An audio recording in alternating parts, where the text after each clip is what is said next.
Hello there, Aries, Sun, Moon, Rising, Venus, signs or cross watchers. Ito yung reading mo for October 9 to 15. Yan. Okay, kung kailan mo man mapanood itong reading na ito. Yan. Kung magugustuhan niyo itong reading, please don't forget to leave a comment, like and share na rin. And regarding personal readings naman, panoorin nyo lang yung video hanggang dulo. Nandun po lahat yung details, pati yung ating pa-shoutout pa. Thank you sa ating mga nag-avail ng subscription and membership. Yan. Maraming salamat pala dun sa mga lagi ding nanonood ng readings ko here and abroad. Yan. Mga kababayan natin dyan sa ibang bansa. Yan. Shoutout sa inyo dyan. Okay. Tingnan natin ano ba yung mga energies.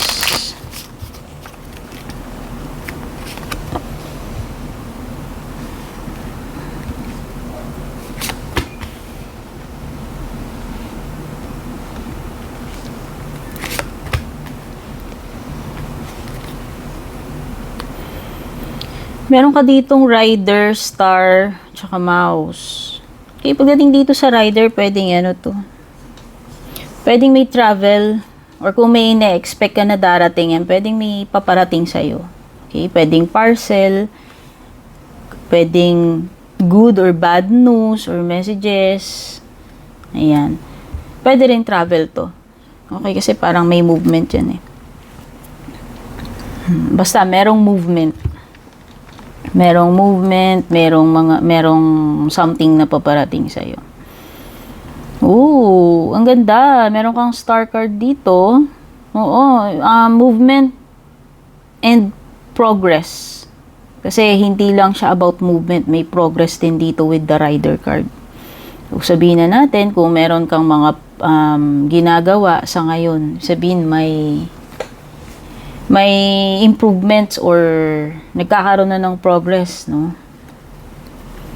Meron ding wish come true para sa iyo, star card, ngayong October 9 to 15, sabihin na natin, ayan, baka ito na yung hinihintay mo. Ano man ito? Naghihintay ka ba ng pera? May hinihintay ka bang parcel? Or meron ka bang gustong mangyari? Yun yung inaabang-abangan mo. Yun na nga yung parating sa iyo, rider tsaka star. So, kung ano man tong ine-expect mo, hinihintay mo na yan, ma-receive mo na yan. Papunta na sa'yo yan. Parating na. No? Malapit na yan. Okay, pero meron kang stress dito. Sa mouse, pwedeng very stressful pagdating sa trabaho, no? Usually naman doon natin nakukuha, or kung meron mga ibang bagay na magbibigay sa iyo ng stress, o baka nga baka yung darating sa iyo hindi lang itong something na nare-receive mo na maganda na matutupad, pwede rin namang may stress din, no?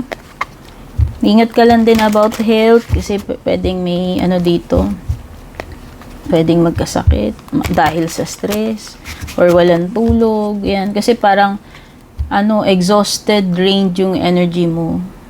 Pwedeng mauwi yan sa mauwi sa pagkakasakit mo. Baka overwork ka, daming problema, daming isipin. Yan.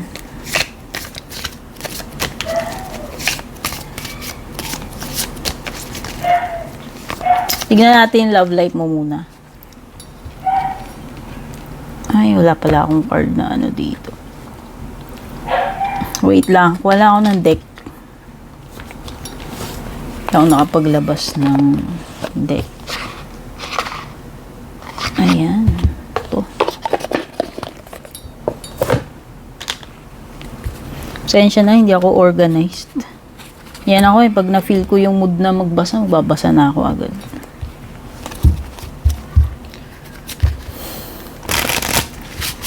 Love life naman, silipin natin.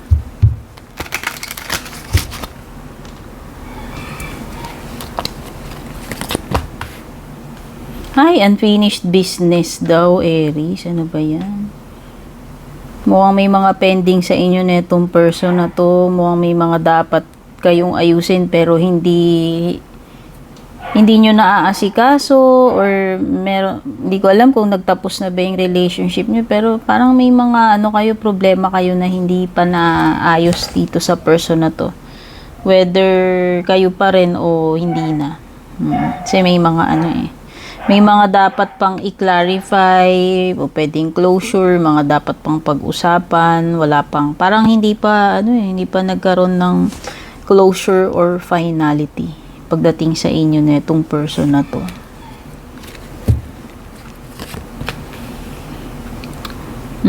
Okay. So, kaya naman pala may unfinished business. Kasi parang yung isa dito is not yet ready to let go. Maaaring love ka pa rin neto or love mo pa rin siya. Kaya pala. So, para dun sa isa, or hindi ko alam kung mutual yung feelings nyo, na pareho kayong ganun yung nararamdaman. Pwedeng hindi pa tapos ang lahat. Yan.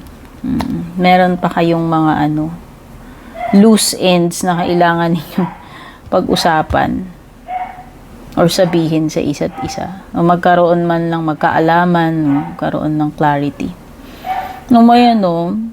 Someone here is nasasaktan, but someone also is feeling guilty.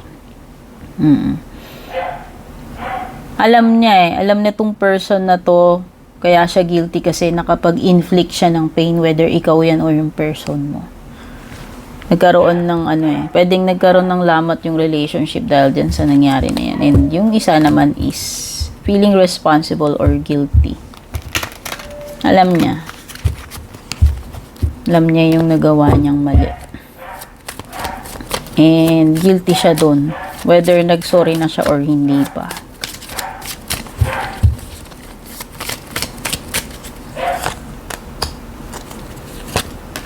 May Pisces energy dito, may Cancer energy.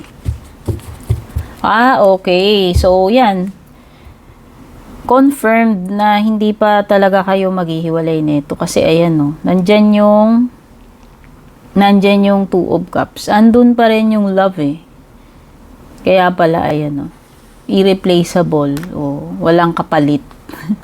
Taray. Walang kapalit. Pero parang may nag-walk out dito. Meron ba nag-walk away sa inyong dalawa? Kasi meron kang 8 of Cups. Or parang pinag-iisipan na kung aalis na ba, tatalikuran na to. May abandonment, may pag-alis may pag-walk out. Meron ding dito ng malaking disappointment. Or pwedeng umiiwas na energy. Pero nakikita ko dito is bubuksan yung puso uli So, kung halimbawa kayo nito, nagkalayo kayo, pwedeng malaki yung chances na bubuksan uli yung puso, tatanggapin pa rin yung isa't isa or magkakaroon ng pagkakaayos. Okay? Magbabalikan, parang ganun.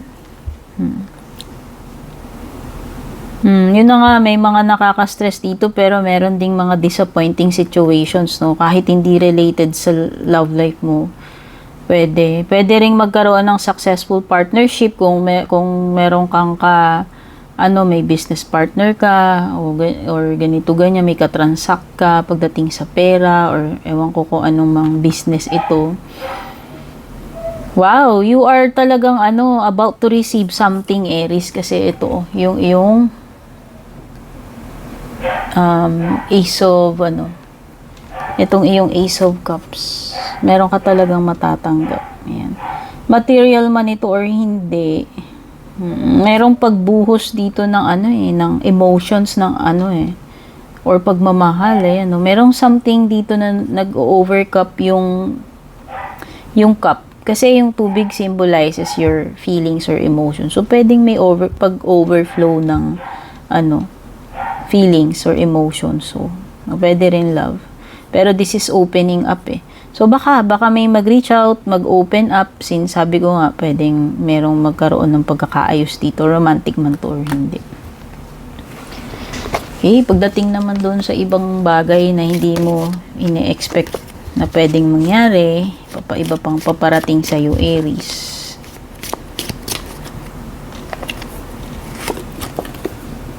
Ay, something na exciting. Ayan, meron kang firecracker dito.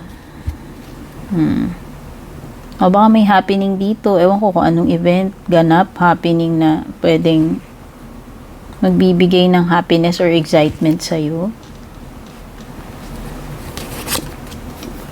Meron ka ring a change for the better. Wow. So, expectin mo magical or magandang transformation ito.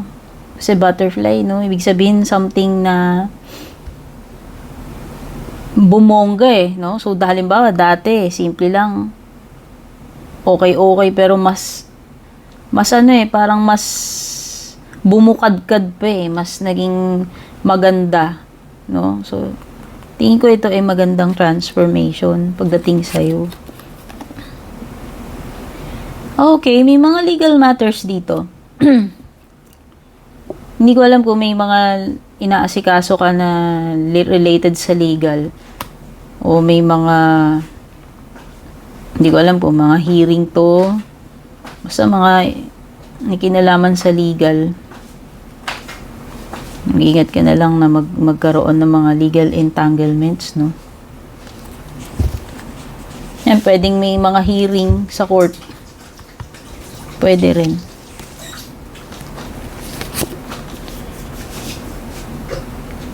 Uy, may torch. Oo nga, sa tingin ko, kung may mga unresolved na issues dito, mabibigyan na ng finality, ng closure. Pwede ring decision nito, si Gabel. Pwedeng hindi lang naman siya about legal. Pwede ring may kinalaman sa decision. Paggawa ng decision. Pero ito na nga. So, sa love life nyo, diba sabi ko nga parang walang closure. Lumitaw yung torch din. Pwede rin naman indication nyo na magkakaroon na ng closure, yan, finality, magkakaroon na ng kaliwanagan, no, sa situation mo, sa love life mo, or hindi. Mayroon something na mare-reveal or parang may realization with the torch, no? Magliliwanag na kasi yung isip eh, na eh.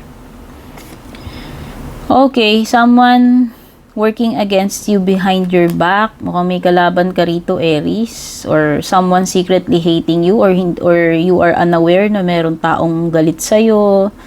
May ginagawa siya behind your back. Backstabber, betrayal energy. Or hidden na galit. Okay, challenge, mountain, sabihin na natin. Pwedeng merong something na mahirap na darating sa'yo ngayong October 9 to 15, no? Situation na mahirap o problemang malaki, pwede rin yan. Kasi malaki yung bundok. O ano man yan, it's a major challenge. Yun nga yung sinasabi ng mountain. Okay, so far yan yung mga nahugot ko dito sa iyo, October 9 to 15 reading, Aries. Sana makatulong sa iyo itong reading na to. Take care, babush. And kung balak nyo pong mag-book or mag-inquire ng personal readings ko, basahin nyo lamang po itong nakasulat sa screen or yung nakalagay sa description. Shoutout at thank you sa ating mga YouTube channel members, Juliet Saito, Vel, Mildred, Julian, Alejandra, Maya 2.6, Michael, Rosel, Belen, Melinda, Jane, Devi, Joy, Gwen, De Luna. Shoutout and thank you rin sa ating mga FB page subscribers, Alicia, Aida, Jovel, May, Ann, Jennifer, Jane, Aida, Aluwa, Emilu, Melinda, Grizel, at ang pinakabago si Shay Santos.